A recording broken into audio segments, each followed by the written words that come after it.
నమస్కారం, welcome to జనం కోసం జర్నలిజం న్యూస్. ఉపవాస దీక్షలో ఉండే ముస్లిం సోదరుల కోసం ఏర్పాటు చేసే ఇఫ్తార్ విందులు ఆత్మీయత మత సామరస్యానికి పత్రిక అని భూపాలపల్లి ఎమ్మెల్యే గండ్ర సత్యనారాయణరావు అన్నారు. రంజాన్ మాసం సందర్భంగా ఈ రోజు శుక్రవారం సాయంత్రం 6:15 సాయంపేట మండల కేంద్రంలోని మదీనా మసీదులో ఎమ్మెల్యే గండ్ర సత్యనారాయణరావు గారి సొంత డబ్బులతో ఏర్పాటు చేసిన ఇఫ్తార్ విందులో స్థానిక మండల కాంగ్రెస్ నేతలతో కలిసి ఎమ్మెల్యే పాల్గొన్నారు. ఈ సందర్భంగా ఎమ్మెల్యే మాట్లాడుతూ రంజాన్ మాసంలో ఉపవాస దీక్షలో ఉండే ముస్లిం సోదరుల కోసం ఏర్పాటు చేసే ఇఫ్తార్ విందులు మత సామరస్యానికి పత్రిక అని ఎమ్మెల్యే అన్నారు. అన్ని మతాలు చెప్పేది ఒకటేనని, మనుషులంతా సోదరభావంతో ఉండాలన్నారు. వేసవి ఎండల తీవ్రతను దృష్టిలో పెట్టుకుని ముస్లిం సోదర సోదరీమణులందరూ తగు జాగ్రత్తలు తీసుకుంటూ ఉపవాస దీక్షలో పాల్గొనాలని ఎమ్మెల్యే సూచించారు. అనంతరం ఎమ్మెల్యేకి పలువురు ముస్లిం సోదరులు షాల్వాలు కప్పి సన్మానం చేశారు. ఈ కార్యక్రమంలో ఎమ్మెల్యే వెంట పలువురు ముస్లిం మత పెద్దలు, ముస్లిం సోదరులు, స్థానిక నేతలు, కార్యకర్తలు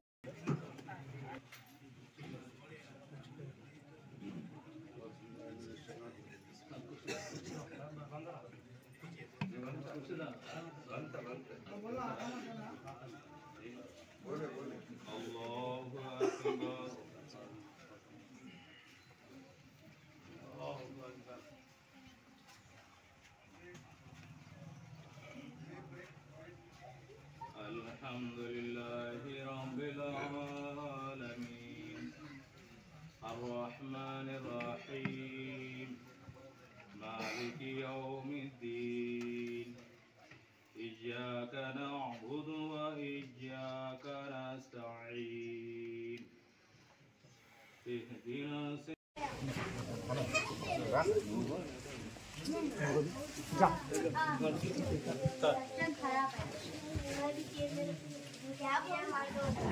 बात करना को बचाओ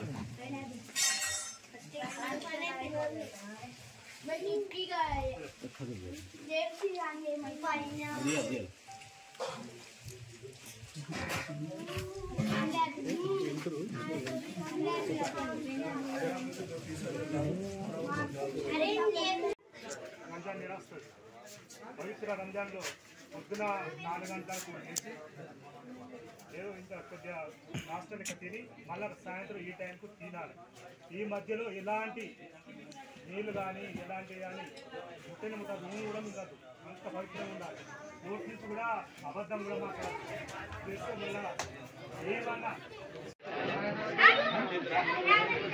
రంజాన్ సందర్భంగా ముసల్మాన్ సోదరులందరికీ కూడా అడ్వాన్స్ రంజాన్ శుభాకాంక్షలు తెలియజేస్తూ ఈ యొక్క పండుగ ఉదయం 4 గంటల నుంచి మళ్ళీ సాయంత్రం 6:30 అంటే ఎప్పుడు సమయం వస్తే అప్పటి వరకు కూడా ఒక నిష్ఠతో, ఒక పట్టుదలతో ఉపవాసం ఉండి 40 రోజులు 30 రోజులు ఉపవాసం ఉన్నటువంటి ఈ పండుగ అభినందించవలసినటువంటి అవసరం ఉంది.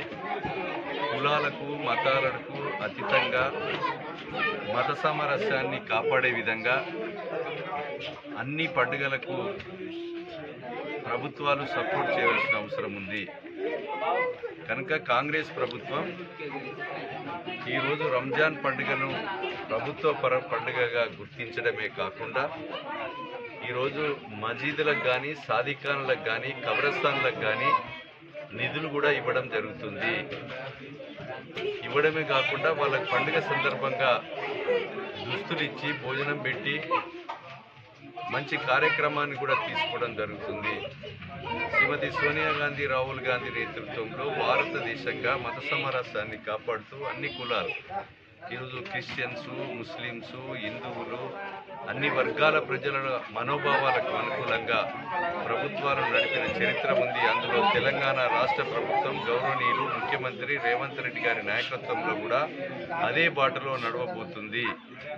ముఖ్యంగా ఈరోజు శాంపేట మసీదులో మనం ఇఫ్తార్ విందులో పాల్గొనడం జరిగింది. వాళ్ళ యొక్క కోరిక మేరకు కబ్రస్థాన్కు కావలసినటువంటి కాంపౌండ్ వాల్ కానీ, అదేవిధంగా ప్లాట్ఫామ్ కానీ దాన్ని భూమి సెక్యూరిటీ కొరకు మా యొక్క మండలం శాంపేట మండల పరిధిలో ఉన్న అన్ని మసీదులు కూడా ఆ యొక్క పండుగ రోజు వచ్చి మేమందరం ఒకే స్థలంలో ప్రార్థనలు చేసుకుంటాం. మాకు కావాలని గతంలో ఉన్నటువంటి నాయకులు చేయలేదు, దాన్ని ఇవ్వాలని కోరారు. తప్పకుండా సాధ్యమైనంత వరకు దీన్ని నా దృష్టిలో పెట్టుకో. రంజాన్ సందర్భంగా ముసల్మాన్ సోదరులందరికీ కూడా అడ్వాన్స్ రంజాన్ శుభాకాంక్షలు తెలియజేస్తూ ఈ యొక్క పండుగ ఉదయం 4 గంటల నుంచి మళ్ళీ సాయంత్రం 6:30 అంటే ఎప్పుడు సమయం వస్తే అప్పటి వరకు కూడా ఒక నిష్ఠతో ఒక పట్టుదలతో ఉపవాసం ఉండి 40 రోజులు 30 రోజులు ఉపవాసం ఉన్నటువంటి ఈ పండుగ అభినందించవలసినటువంటి అవసరం ఉంది. కులాలకు మతాలకు అతీతంగా మత సామరస్యాన్ని కాపాడే విధంగా అన్ని పండుగలకు ప్రభుత్వాలు సపోర్ట్ చేయవలసిన అవసరం ఉంది. కనుక కాంగ్రెస్ ప్రభుత్వం ఈరోజు రంజాన్ పండుగను ప్రభుత్వ పండుగగా గుర్తించడమే కాకుండా ఈరోజు మసీదులకు కానీ సాదిఖాన్లకు కానీ కబ్రస్థాన్లకు కానీ నిధులు కూడా ఇవ్వడం జరుగుతుంది. ఇవ్వడమే కాకుండా వాళ్ళ పండుగ సందర్భంగా దుస్తులు ఇచ్చి భోజనం పెట్టి మంచి కార్యక్రమాన్ని కూడా తీసుకోవడం జరుగుతుంది. శ్రీమతి సోనియా గాంధీ రాహుల్ గాంధీ నేతృత్వంలో భారతదేశంగా మత సామరస్యాన్ని కాపాడుతూ అన్ని కులాలు ఈరోజు క్రిస్టియన్స్, ముస్లింస్, హిందువులు అన్ని వర్గాల ప్రజల మనోభావాలకు అనుకూలంగా ప్రభుత్వాలు నడిపిన చరిత్ర ఉంది. అందులో తెలంగాణ రాష్ట్ర ప్రభుత్వం గౌరవనీయులు ముఖ్యమంత్రి రేవంత్ రెడ్డి గారి నాయకత్వంలో కూడా అదే బాటలో నడవబోతుంది. ముఖ్యంగా ఈరోజు శాంపేట మసీదులో మనం ఇఫ్తార్ విందులో పాల్గొనడం జరిగింది. వాళ్ళ యొక్క కోరిక మేరకు కబ్రస్థాన్కు కావలసినటువంటి కాంపౌండ్ వాల్ కానీ అదేవిధంగా ప్లాట్ఫామ్ కానీ దాన్ని భూమి సెక్యూరిటీ కొరకు మా యొక్క మండలం శాంపేట మండల పరిధిలో ఉన్న అన్ని మసీదులు కూడా ఆ యొక్క పండుగ రోజు వచ్చి మేమందరం ఒకే స్థలంలో ప్రార్థనలు చేసుకుంటాం. మాకు కావాలని గతంలో ఉన్నటువంటి నాయకులు చేయలేదు, దాన్ని ఇవ్వాలని కోరారు. తప్పకుండా సాధ్యమైనంత వరకు దీన్ని నా దృష్టిలో పెట్టుకొని ఫండ్స్ అవైలబుల్ బట్టి 2-3 దఫాలలో దాన్ని పూర్తి చేసే విధంగా తగు చర్యలు కూడా తీసుకోవడం జరుగుతుంది. మంజూరీ కూడా ఇస్తామని సందర్భంగా నేను తెలియజేస్తున్నాను.